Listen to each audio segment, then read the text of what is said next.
Kitchen હેક્સના થોડા ઉપયોગી tips જે તમને રાંધણકળામાં મદદરૂપ થશે.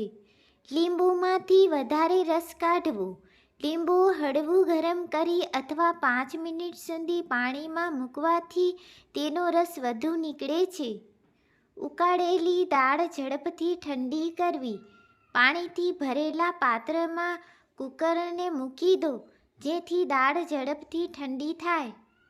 લીલા શાકભાજી તાજા રાખવા. કાગળમાં લપેટીને પ્લાસ્ટિકની બેગમાં મૂકો. તેનાથી શાકભાજી લાંબા સમય સુધી તાજા રહેશે.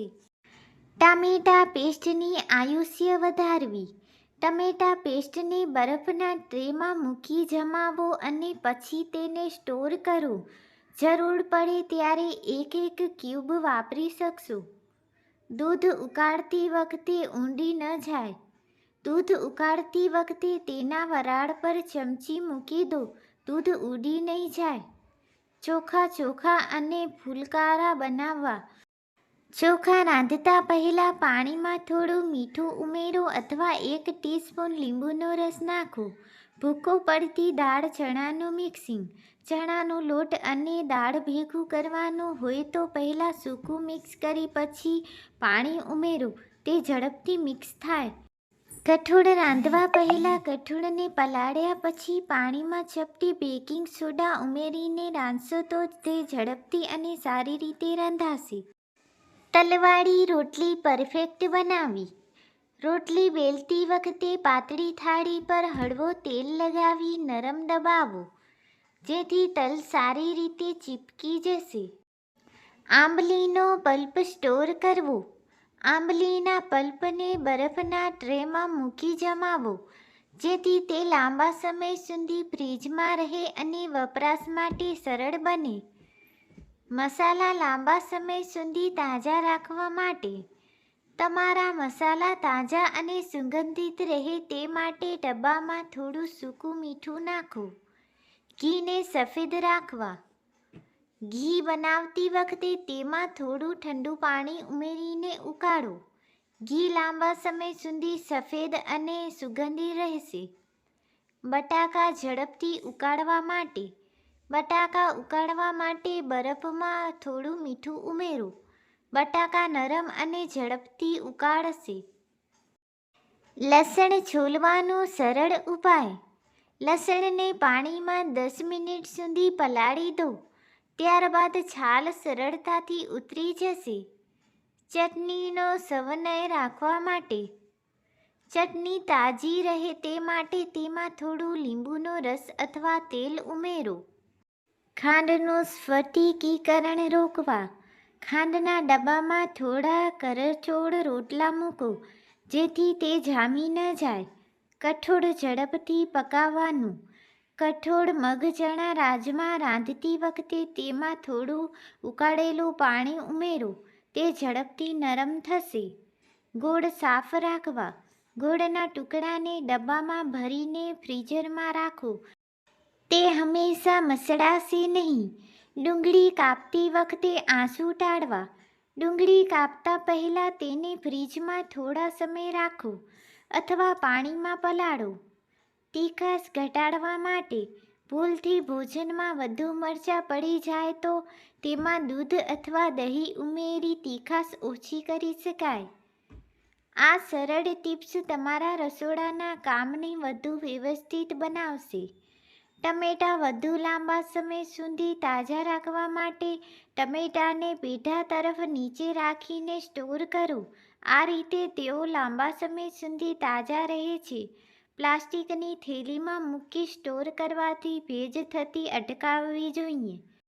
મીઠું ભીના પડતું અટકાવવા માટે. મીઠાની ડબ્બામાં થોડું ચોખાનું દાણું મૂકી દો.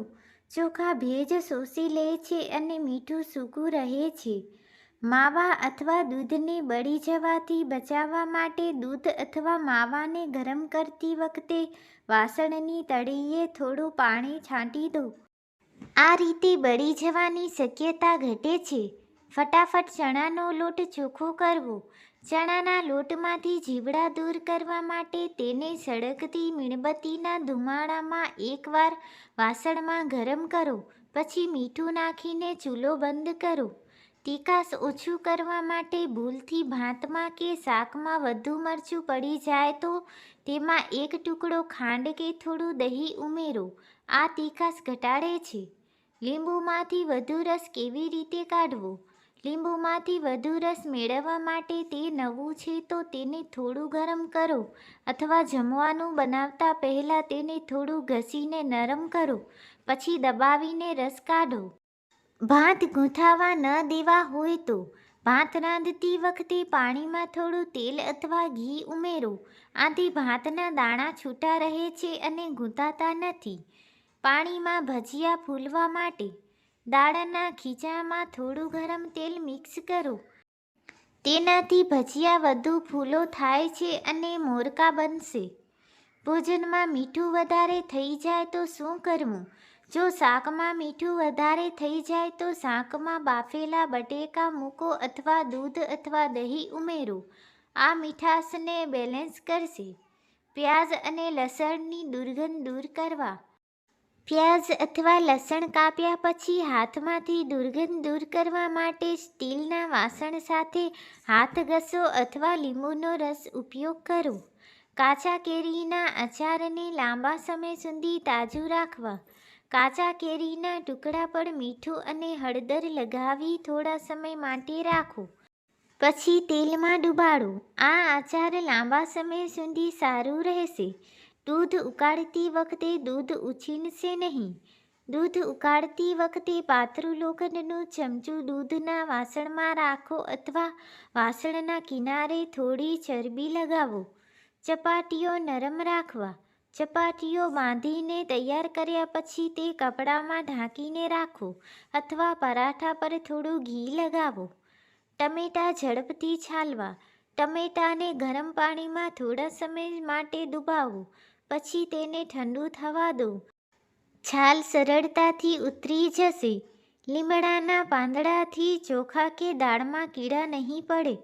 ચોખા અથવા દાળના ડબ્બામાં લીમડાના સૂકા પાંદડા મૂકો. મસાલા તાજા રાખવા. મસાલા એરટાઇટ ડબ્બામાં ભરીને ફ્રીજમાં રાખો. ખાંડના દાણા ચપચપા નહીં થાય. ખાંડના ડબ્બામાં થોડા ચોખાના દાણા નાખી દો. પાક બનાવવા માટે કઠોળ ઝડપથી ઉકાળવા. કઠોળ સાથે પ્રેશર કુકરમાં થોડી હિંગ અથવા તેલ નાખો. તેલને લાંબા સમય સુધી તાજું રાખવું. તળ્યા પછી બાકી રહેલી તેલમાં એક ટીપું હળદર નાખો. મીઠાના ડુંગળીમાંથી જીવસંસ્કૃતિ દૂર કરવી.